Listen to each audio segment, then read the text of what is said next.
This is Growthaholics.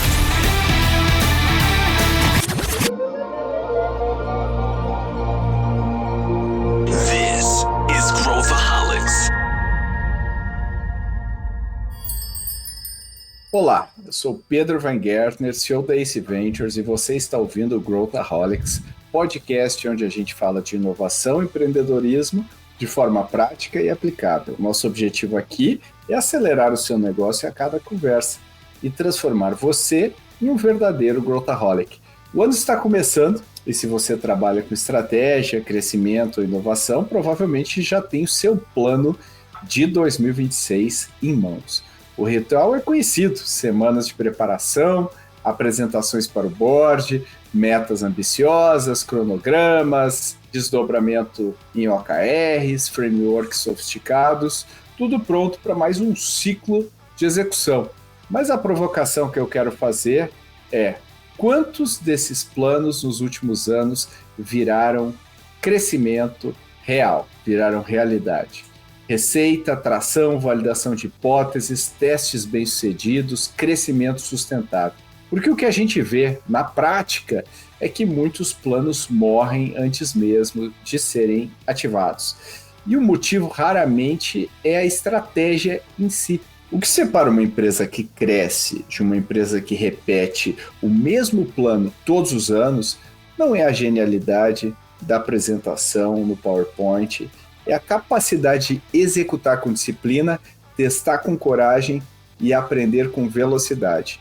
Nesse episódio eu quero falar sobre o que realmente transforma a estratégia em receita, sobre por que a maioria das empresas ainda planeja como se estivesse num ambiente previsível e como isso pode ser o maior risco para o seu crescimento em 2026. Bora!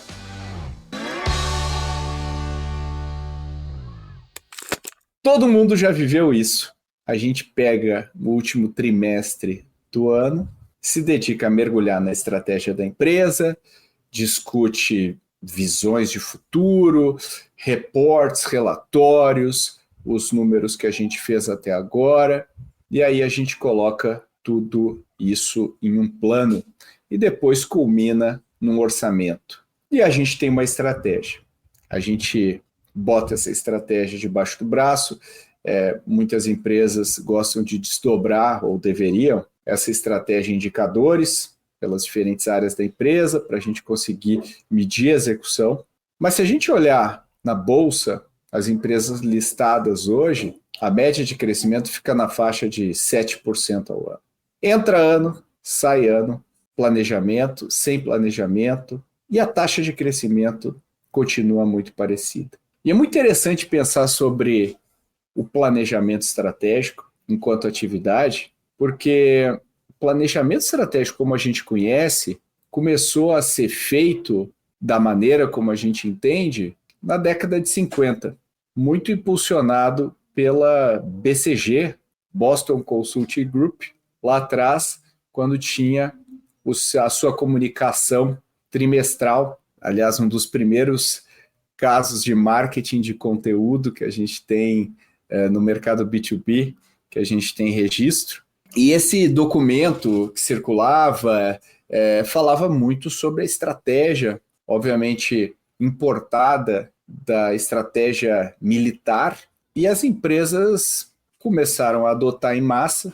Inclusive, esse foi um dos fatores talvez mais críticos para o surgimento das grandes consultorias que a gente tem acesso hoje, né? E dessa prática ter se tornado algo praticamente inquestionável. O que a gente, às vezes, não se dá conta é que as empresas existiam antes da década de 50.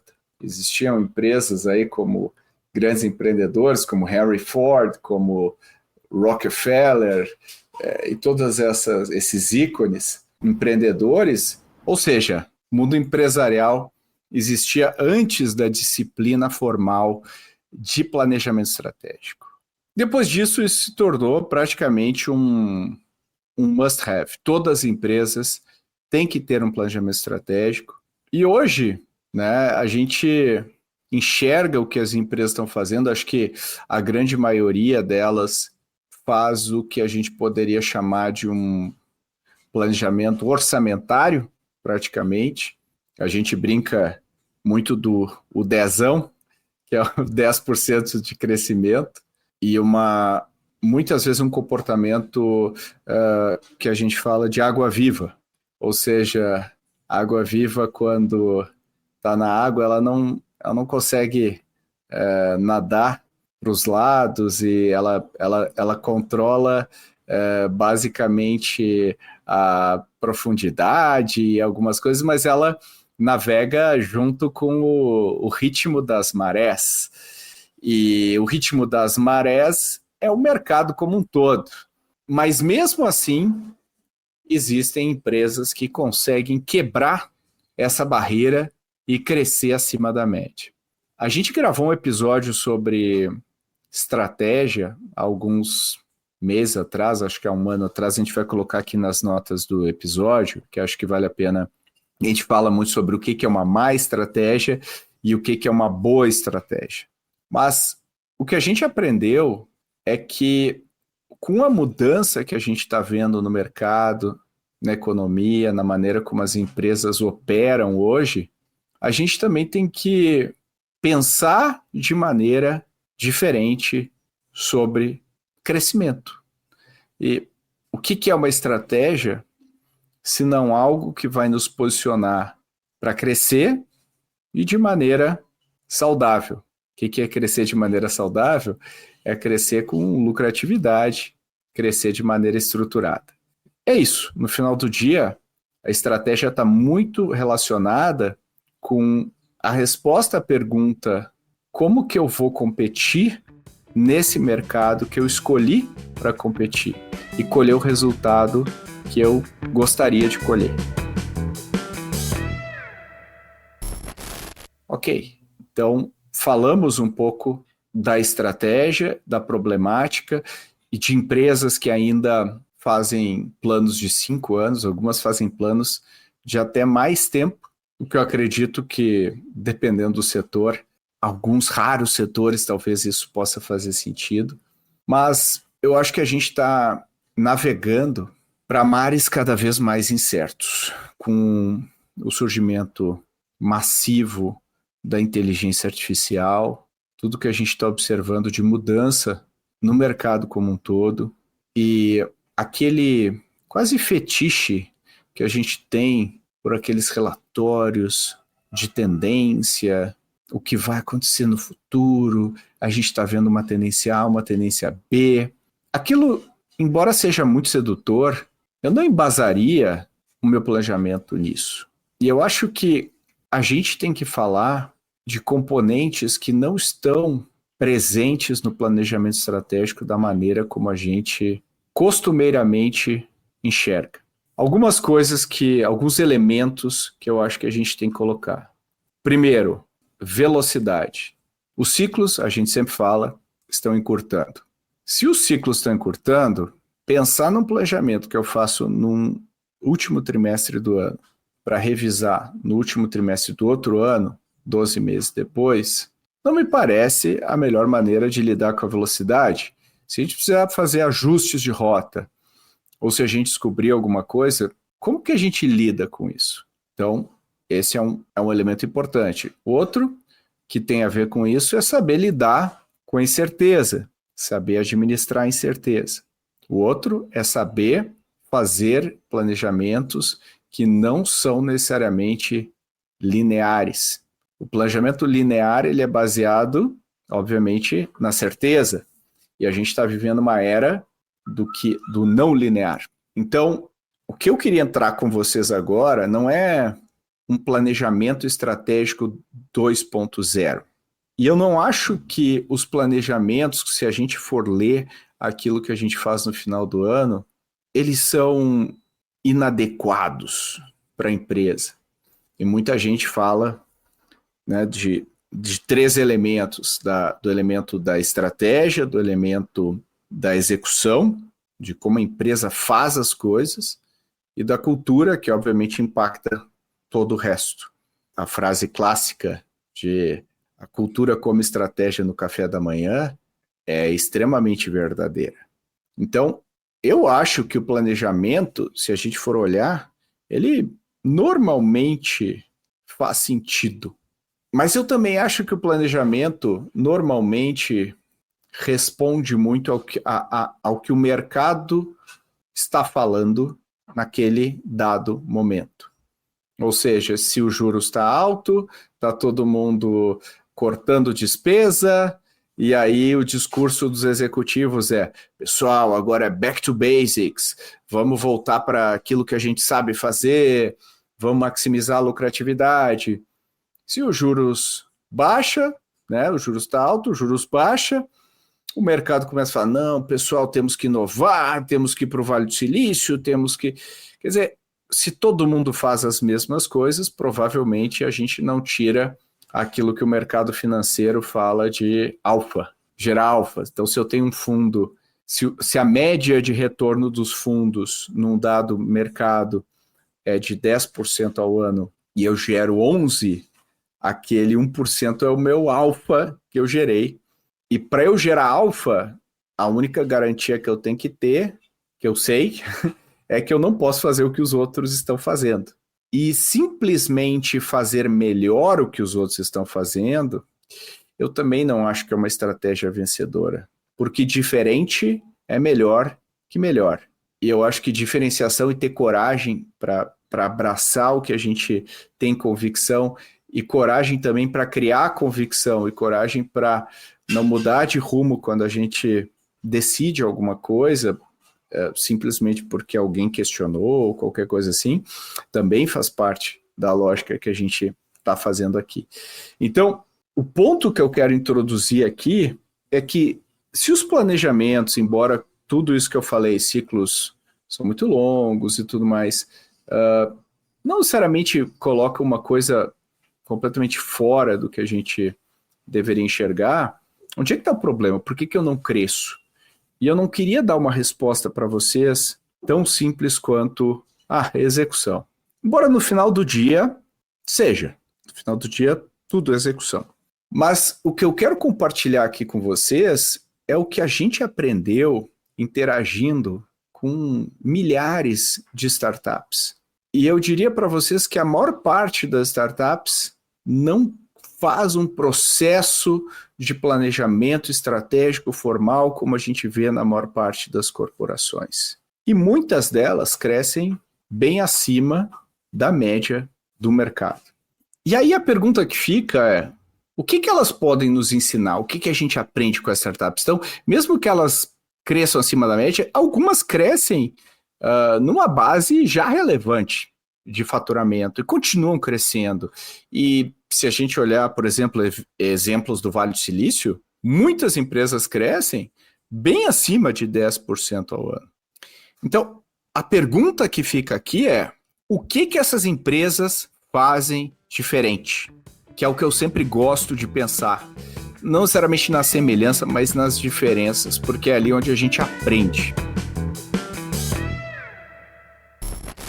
E eu quero trazer alguns elementos aqui para a gente falar, para a gente abordar em relação ao planejamento. O primeiro deles é a falsa sensação de controle que eu tenho quando eu olho um plano num PowerPoint, numa apresentação. A falsa sensação de controle. Parece que está tudo resolvido, parece que o diagnóstico foi feito, está lindo. Essa é uma das razões, inclusive, pelas quais o exército americano aboliu a apresentação PowerPoint, porque ela dá uma sensação de resolução cognitiva. Eu tenho uma sensação de que eu resolvi o problema, e essa é uma ilusão. Então, a segurança que a gente sente quando a gente se depara com um plano, ela é falsa. A gente deveria sempre confiar naquilo que eu aprendi testando, ou seja, que eu aprendi vivendo. Por isso que eu acho, aliás, eu tenho certeza que existe muito mais aprendizado se a gente olhar a nossa base de dados atual de como os clientes se comportam, do que dezenas de relatórios que a gente recebe de análises, previsões e tudo mais. Você realmente acredita que um relatório consegue prever o tamanho de mercado de inteligência artificial daqui a 5 anos? Você realmente acredita que a gente consegue, no papel, com Excel, calcular o TAM, o Total Addressable Market, de um mercado, de um negócio entrante que tem um quê de inovação? E eu não estou nem falando de empresas tradicionais. Quando a gente... esse caso é famoso, quando os investidores estavam analisando o tamanho de mercado do Uber, eles comparavam com o mercado de táxi. Então eles achavam que o mercado do Uber ia ser referente, ia ser correlacionado ao tamanho do mercado de táxi, ou de motoristas privados, fizeram algum proxy entre esses dois mercados. Só que o mercado do Uber é muito maior. E a gente poderia fazer, por exemplo, o mesmo erro quando a gente fala de carros autônomos comparando com o tamanho do mercado atual de Uber. Por quê? Porque o comportamento do consumidor, ele é absolutamente difícil de prever. A adoção, sem falar dos demais fatores, como qual que é a estrutura de custos dessa indústria indo para frente, como é que é a estratégia dos meus concorrentes frente ao que vai acontecer no mercado, ninguém consegue prever. Então, mais do que detalhamento de tudo que eu vou fazer, a estratégia, ou pelo menos, deveria nos dar uma direção, onde que eu vou e como que eu vou competir nesse mercado, como uma linha mestra. Agora, o que a gente precisa? A gente precisa introduzir de maneira correta o elemento da incerteza. E como que a gente introduz esse elemento? Existe...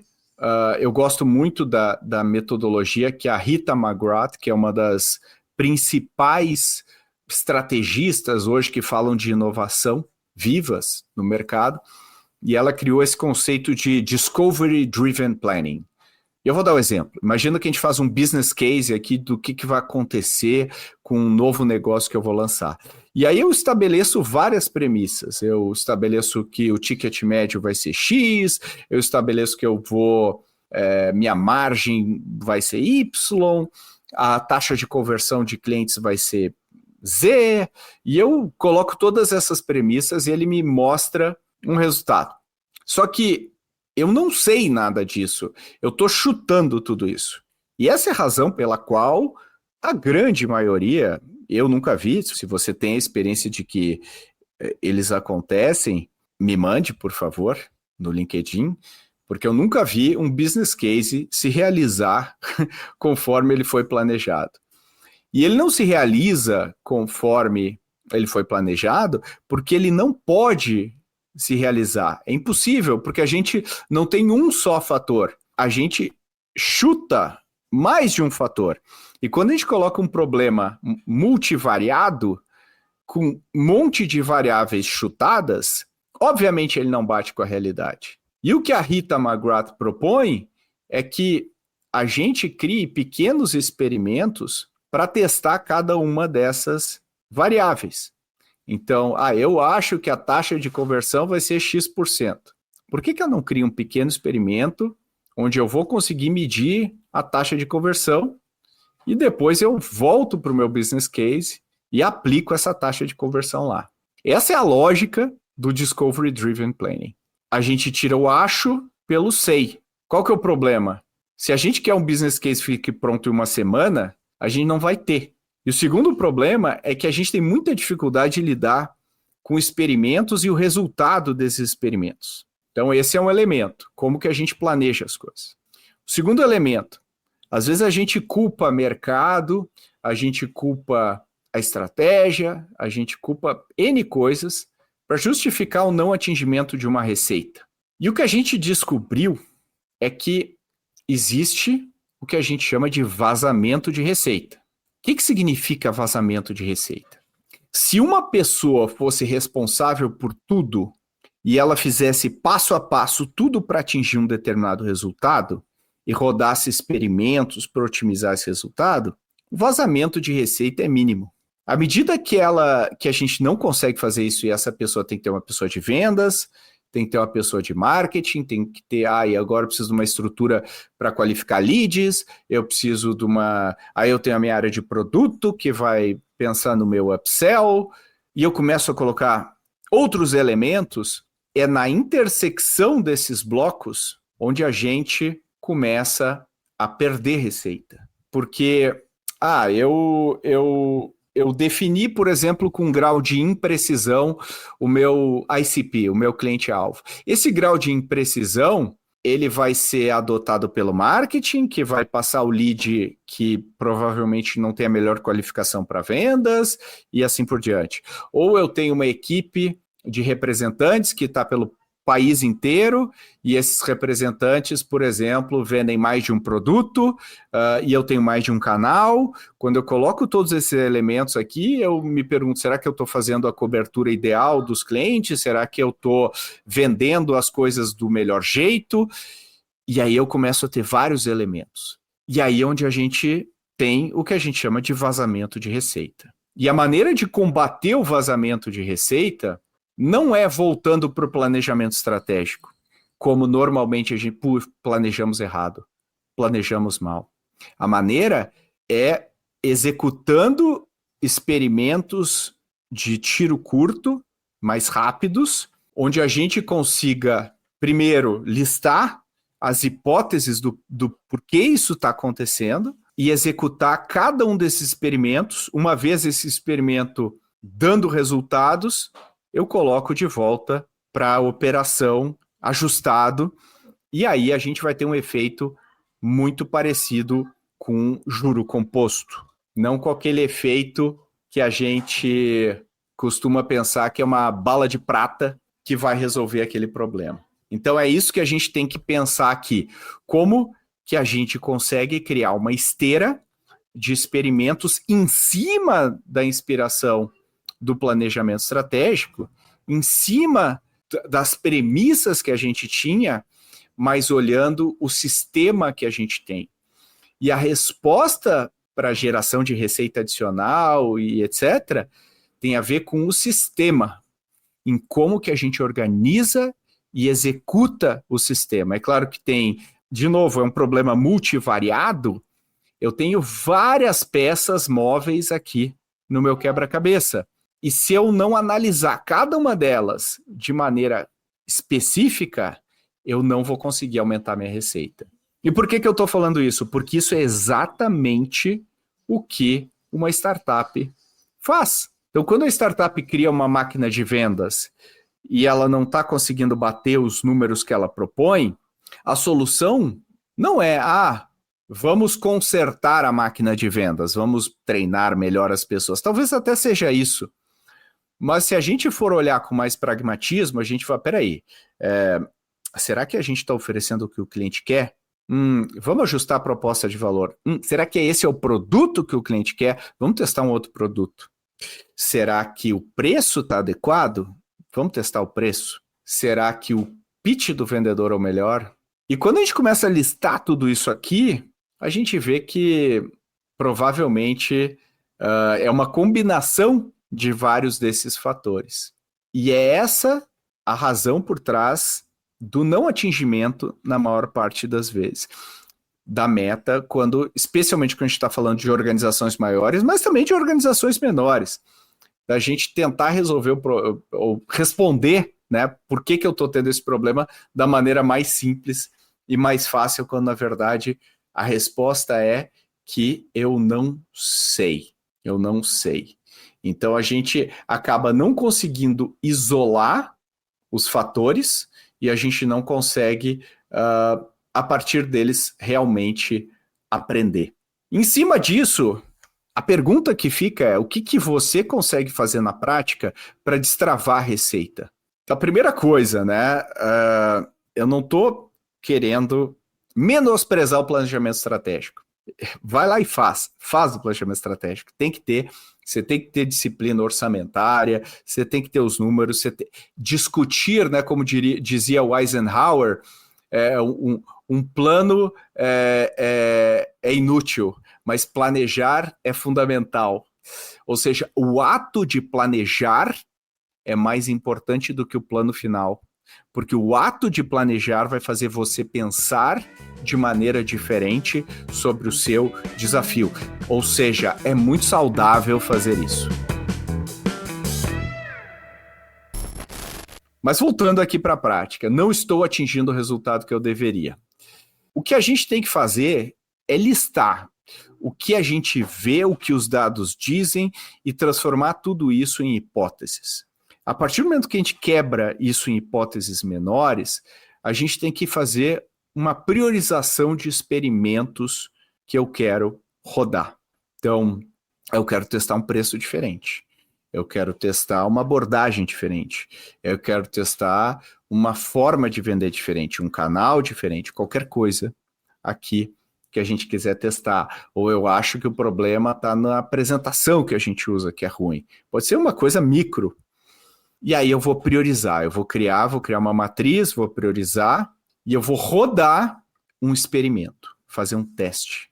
A partir desse experimento que pode durar, daí depende muito da complexidade do que a gente escolheu para resolver, para testar, pode ser algo de 2 semanas, pode ser algo de 1 semana, pode ser algo de 1 dia, pode ser algo de 3 meses.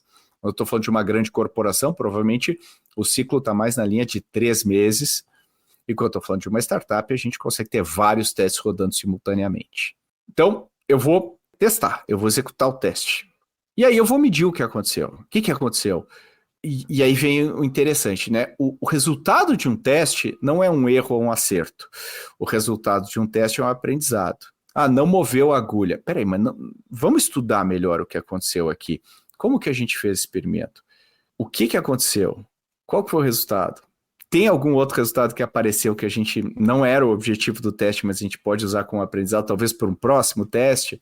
Ou deu certo? Legal. Gerou o resultado, né, que a gente esperava. Qual o meu grau de confiança de rolloutar isso para o resto da organização? Se o meu grau de confiança é alto, eu tenho que, no dia seguinte, começar a remodelar o processo, o produto, ou o que quer que seja que eu tenha testado, para o resto das coisas que eu faço. E uma vez rolloutando isso, esse resultado tende a melhorar o resultado todo, né? O resultado desse teste vira uma melhoria que melhora o todo. Porque eu transformei algo que eu achava em algo que agora eu sei. E essa é a grande diferença. E aí, o que eu vou fazer? Eu vou pegar um novo teste para fazer. E eu vou pegar um novo, e eu vou pegar um novo, e eu vou repetir esse processo. Isso que eu falo que é o efeito do juro composto. Então, a ideia aqui não é pegar assim, coisas extremamente complexas no início, mas começar a testar, começar a colocar as coisas para rodar.